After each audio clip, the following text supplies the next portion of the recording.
just want to thank you for coming in this morning. Bienvenidos a todos nosotros, amigos de habla hispana, aquí en línea.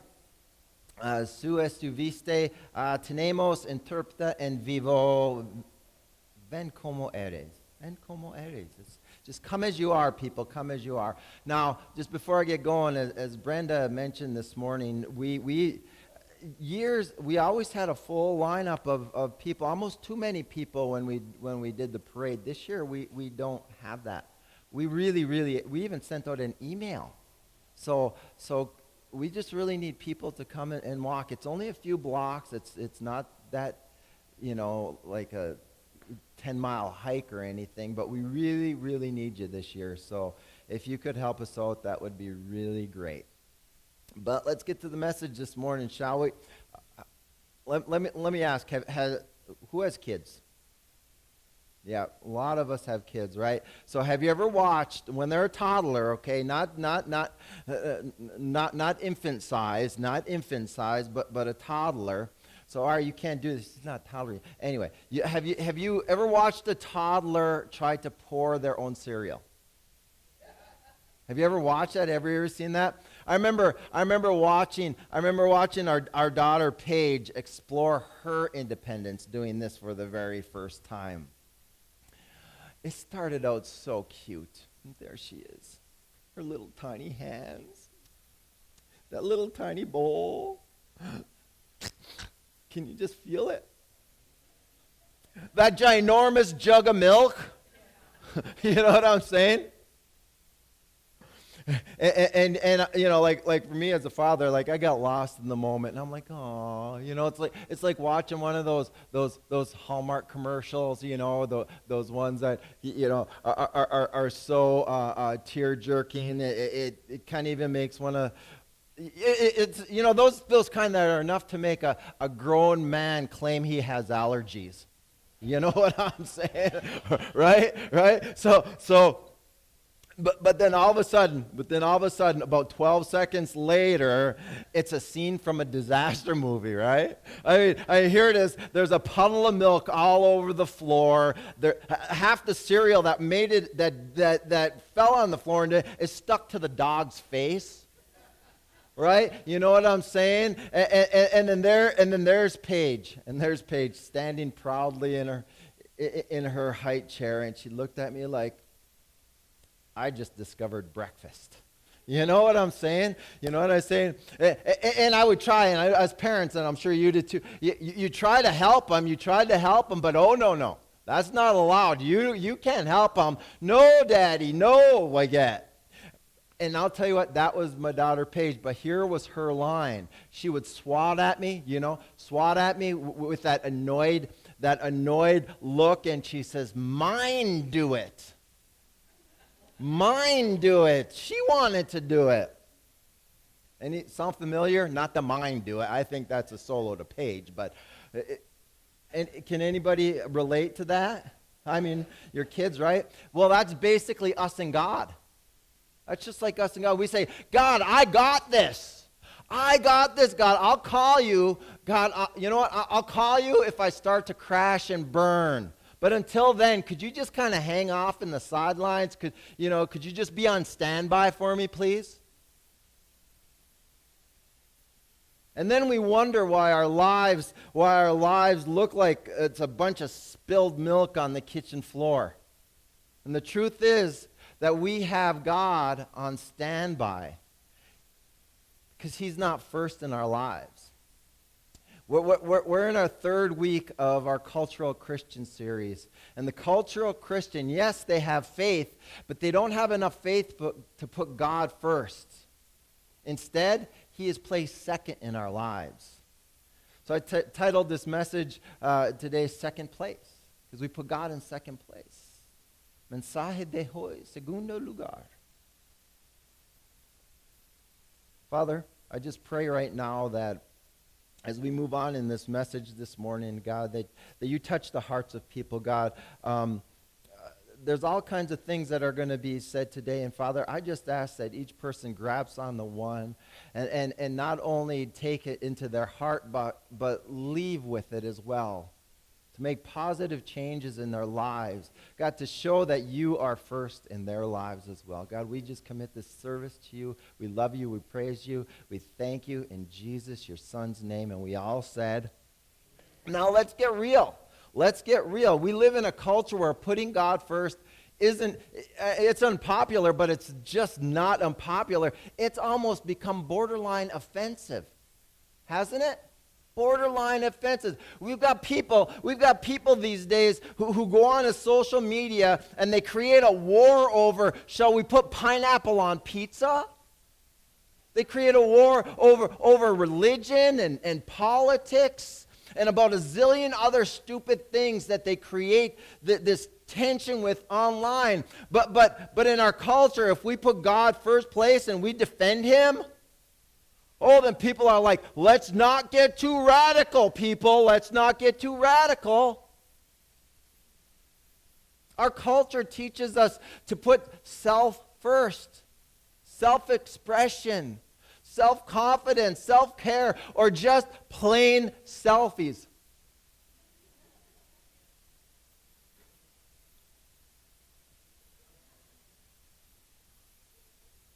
True, right? I feel like that's the reason that the word selfie has exploded these days, while the word repent has been quietly removed from our vocabulary.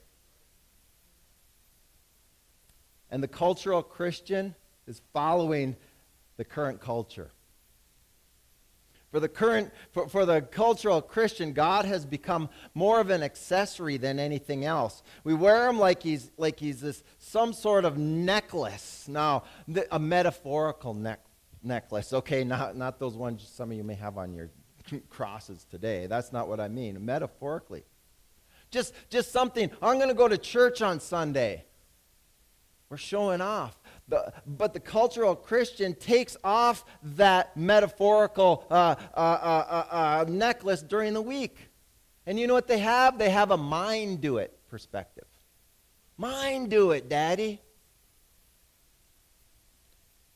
And it's quiet in here right now. So I think, whoa, Pastor. Huh, what the heck? Well, I'm not pointing fingers at anybody. I'm describing all of us. Myself included. I'm describing all of us. Because this is what we do. We ask God to bless our decisions, and we never invite him in to help us on those decisions. We look for peace when we haven't surrendered our control. Our control. We want his will. Oh, God, show me what you want me to do. But we don't if it doesn't match what we want to do. But let me say this as nice as possible, people. As nice as possible. God won't settle for second place. He's not going to do it. He never has, and he never will. And King Solomon gives his son great advice and begins by warning him, hey, never forget God's word. Don't forget God. Proverbs 3, verse 5, he says, trust in the Lord with all your heart and lean not on your own understanding. In all your ways submit to him, and he will make your path straight. These are very familiar verses, so familiar that we see them stamped on coffee mugs. Some of us may even have them tattooed. I don't have that, but I have a couple tattoos. You know, those are those verses that sound good when we read it. Oh, man, this is great. And it gives us encouragement. But have we slowed down long enough to feel what the true weight of this really means? Have we? Solomon advised his son to live a life of trusting in God. Because Solomon himself found that God was worthy to be trusted. Even with all the stuff he went through in the end, he knew that God was worthy to be trusted. Unfortunately, it's the nature of the cultural Christian to put trust in something or someone.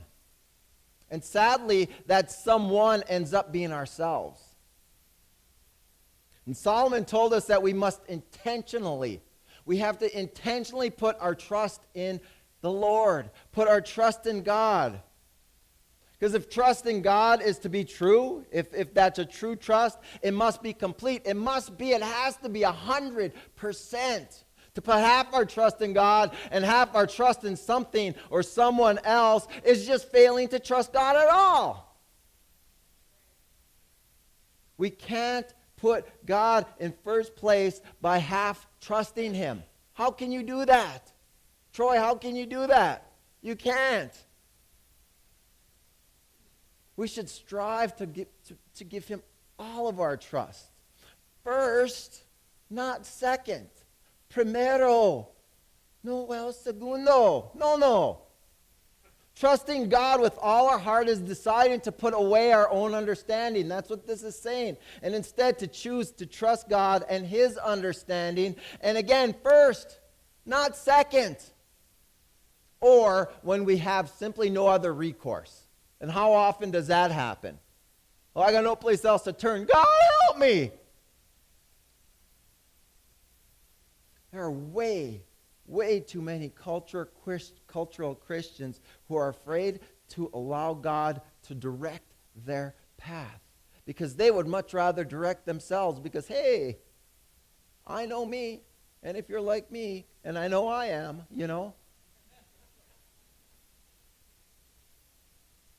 And that's the person who doesn't trust in the Lord with all their heart. Because see, the surrendered heart puts God in first place. He doesn't place him in second. And certainly not fourth. The surrendered heart allows God to direct their path. Putting God first place, trusting him with your and our entire whole heart.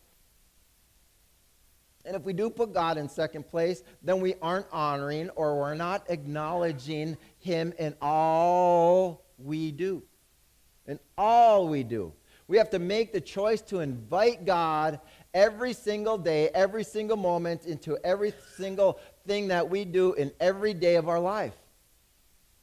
Now, I know that these two are very familiar verses, and I know these two are coffee cup verses. And I know people love to quote these verses just because they're easy to say and they're out there, but I want to zero in on one little word that makes all the difference in these. And they both had it. It's the word all. All. Not some of our ways, not most of our ways, all of our ways. It says in all our ways. But we just saw it, in all our ways. Not just our spiritual ways, not Sunday morning Bible reading, praise music kind of ways. It means how you treat your spouse. It means what you do when nobody's watching, when you're all alone. It means what you post online. It means what you prioritize. So let's just pause and think for a moment. What does it look like to submit to God in all our ways? To put him first place? It means asking this simple question before we do anything, before any kind of decision is made. The question, God, what would you have me do? Can I say that again? God, what would you have me do? Me, do. It means checking with his word, opening up the Bible, and grabbing your phone and hitting the Bible app instead of Google and trying to figure it out. Reading in his word. It means praying before reacting. Oh, and how often do we react and then thought, oh, I shouldn't have said that. No. Slow down for a second. Pray before reacting. It means trusting his timing even when it feels inconvenient in yours. It means actually following through when the Spirit nudges you. Hey, go tell that person you're going to pray for them. You don't know why. It may be awkward. And the best part of this is it comes with promise. He says, you do this, you give me all, you put me in first place, then I'm going to make your path straight. And it may not necessarily be easy, and it most certainly isn't going to be comfortable, but it's going to be straight, it's going to be clear, it's going to be purposeful, and it's going to be headed in the right direction because it's headed in his direction, not our direction.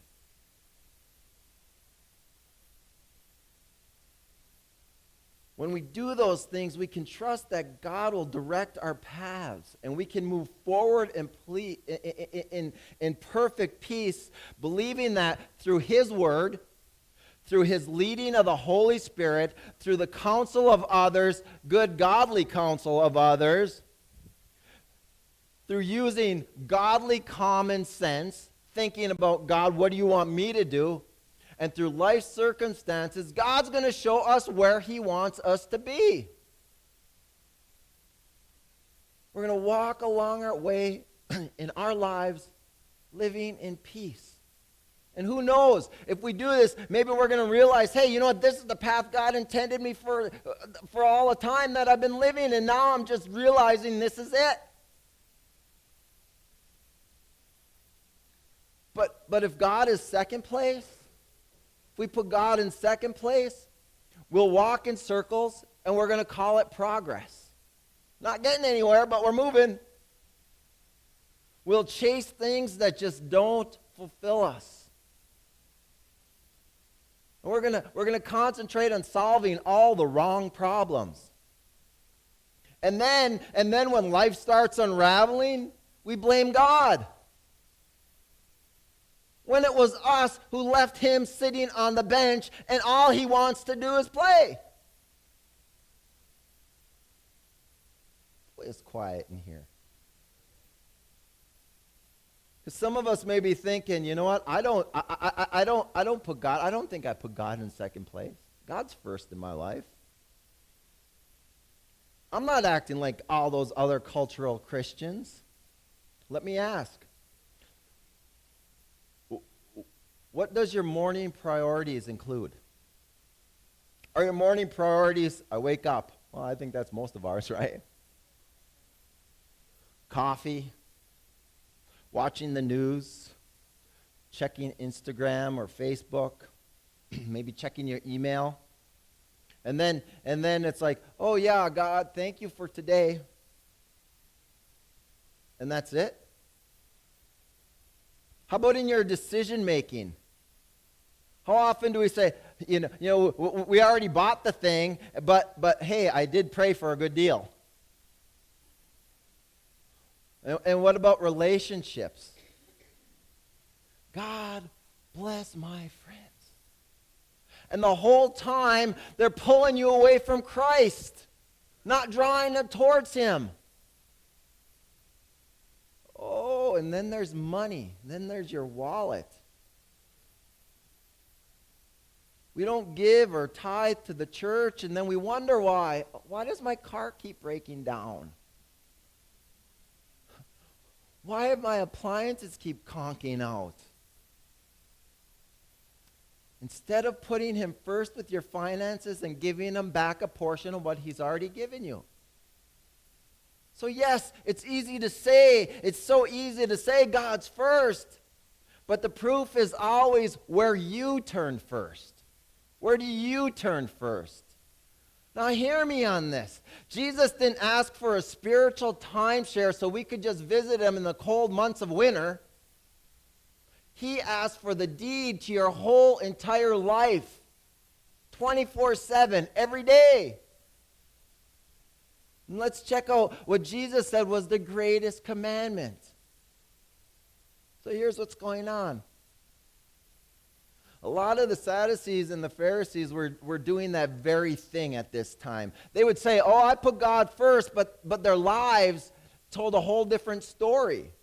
So here's Jesus, he's speaking and he's preaching about the resurrection. And the Sadducees were asking him questioning him about it.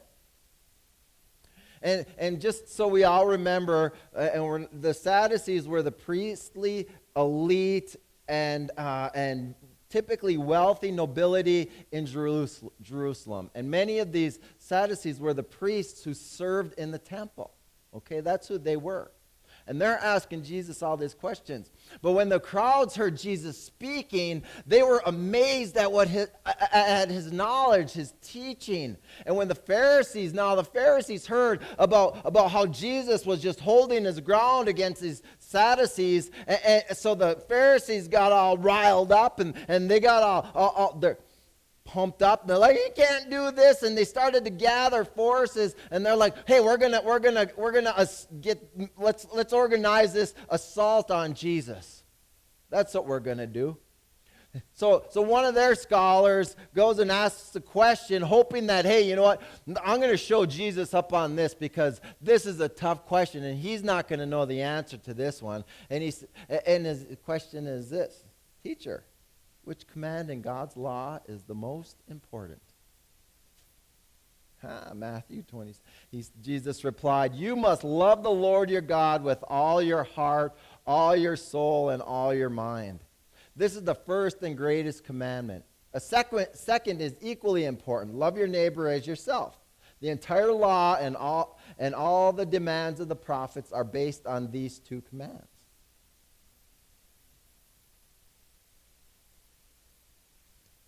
Did you notice the word all again? All is in here. However, Jesus knew and understood the law perfectly. And he quickly answered. But instead of promoting one command over the other, Jesus defined the law, these commands, in its purest and simplest form. He says, "Love the Lord with everything you have and love your neighbor as yourself." We've all heard it 1,000 times. This is coffee cup stuff too. And even though love your neighbor was listed second, he said it was equally as important. But it's still second. Because why? We must love God first. We have to put God in first place. He's not willing to settle for second place. Not at all.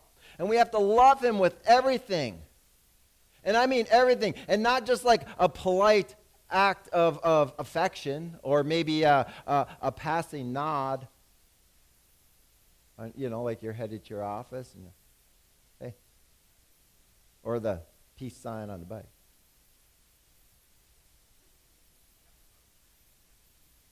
It's a love that consumes you, your entire heart, your entire your soul. It's a love that rearranges your priorities. It affects your decision. It shapes the tone of your responses. It alters your budget, and it changes your relationships.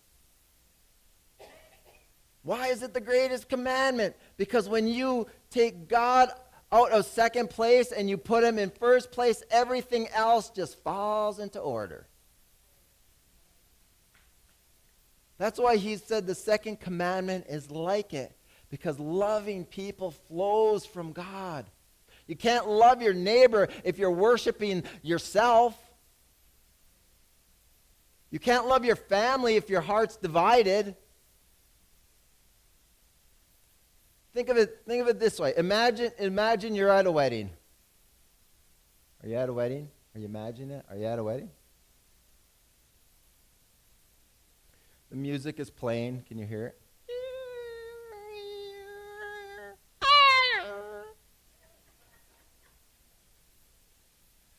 Everyone's dressed up in their finest. The bride walks down the aisle, just glowing. Ceremony gets to the part where the pastor says to the groom, "Do you take this woman?" And the groom says, "Yeah, I do, but before I do, let me check with my ex-girlfriend first, just to make sure I'm not missing out on anything." You think there might be some gasps coming? Or just dead silence? I mean, I picture the bride grabbing the bouquet and just nailing them with it. And with good reason, too, because she was just put in second place. The groom's heart is divided. And if we're honest with ourselves, that's how we treat God. We say, God, I love you, but I'm going to check with my comfort zone first. God, you're great, but I have to make sure everybody around me is in agreement as well. Let me tell you something. God isn't interested in a part-time relationship.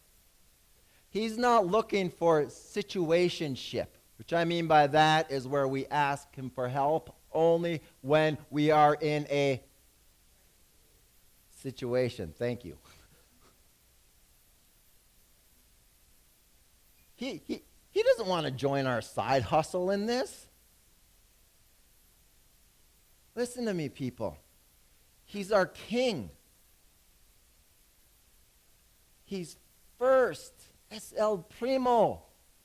He's our Lord of all, or he's not Lord of anything. None of all. If he's second place, then we have a divided heart, and divided heart leads to diluted faith. And when we try to mix God's will with our own preferences, like mixing a smoothie, we can't mix a spiritual smoothie. Yeah, the cultural Christian praise to God. But it's like, God, I want your blessings, but I want you to do it my way. And this is how I want it done. God, I want your peace, but I'm not willing to surrender my schedule. God, I want to work alongside you, as long as it's convenient and it makes me look good.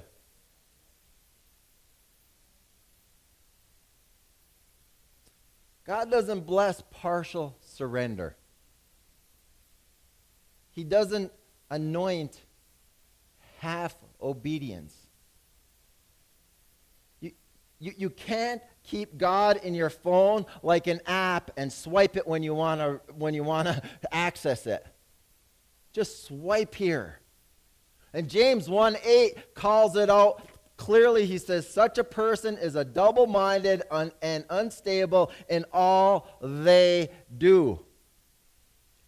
Now, there's a verse we don't stitch on pillowcases. But we should. A double-minded man is unstable in all his ways. The cultural Christian may ask God, but they do it in this doubting sort of way. They always have a plan B. And that shows the double-mindedness. If we had no faith, we would never ask at all. If we had no unbelief, we would have no doubting. To be in the middle ground between faith and unbelief is to be double-minded. And that's where we are. Anybody thinking, wow, Pastor, you've said so much, and I know you like to leave us with encouragement, but I don't feel very encouraged right now. Anybody, Because I felt like that when I was writing this. Let me give you some very simple and practical things that we can do.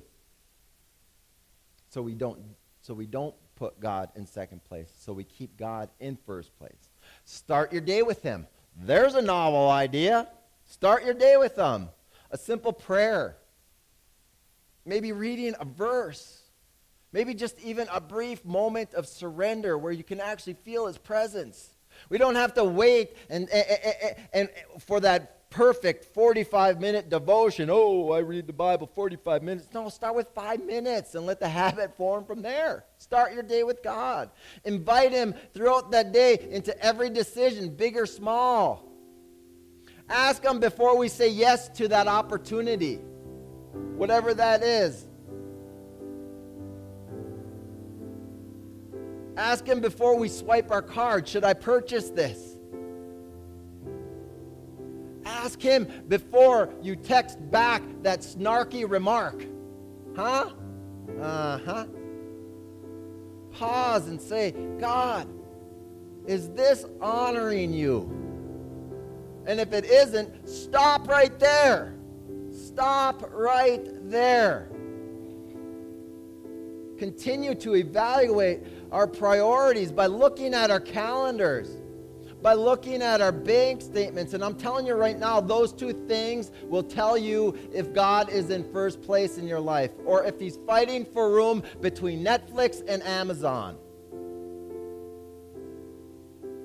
Man, stay in Christian community, because isolation breeds idolatry. And not to mention, when we're alone, that's when Satan loves to lie to you and tell you how bad you are, how awful you are.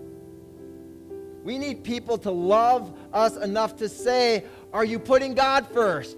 We need that in Christian community. Or are you just saying it? We need people to call us out. We need to obey him quickly and completely, because partial obedience is simply disobedience with good intentions. When God speaks, don't delay, and don't debate, and don't dilute it with maybe later, God. I'm not ready, God. Learn to do these things, and when we do, we put God first. And when we do, we're going to receive rewards. When we truly put God in first place, we stop striving for approval. Why? Because we already have his, and that's all that should matter. We need to stop fearing the future. Why? Because we need to trust the one who holds the future. It's not us, people. It's not you. We have to stop comparing, because we know that our value does not come from others. It comes from him. We gain clarity, peace, and purpose and joy. And it doesn't mean that your life is going to be easier, but it does mean it's going to be guided. It does mean it's going to be aligned with him. And it will be fruitful in the ways that matter to him and the big picture. Sometimes we just need a reset. You know what I mean? We just need a reset. Remember our recalculating series from a few months ago? I enjoyed that one. Let's circle back there just for a moment. You've been driving and you missed the turn. Anybody? Yes. Everybody has. Okay. But guess what? The GPS doesn't start to yell at you. I can't believe you ignored me. Seriously, you're such an idiot. One more turn, you do that, and I'm shutting myself off.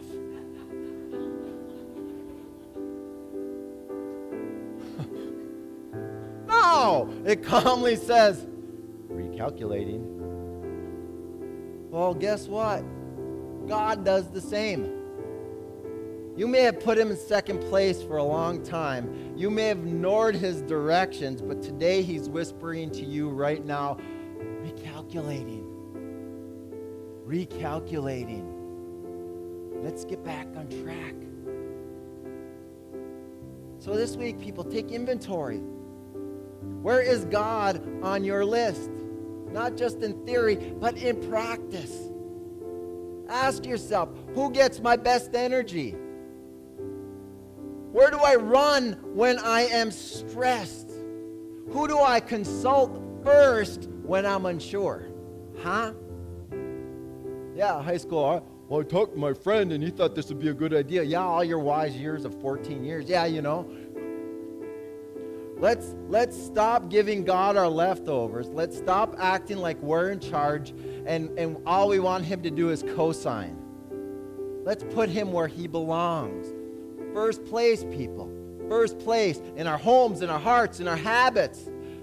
Let's just pray and ask for forgiveness for the times that we've treated him like a consultant instead of our king.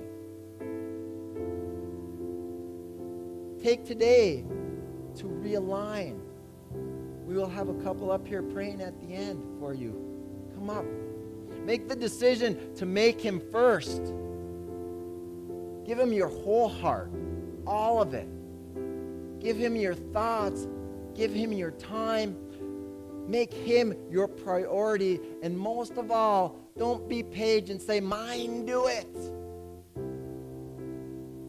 Don't say mine do it. Let him do it. Put him in first place.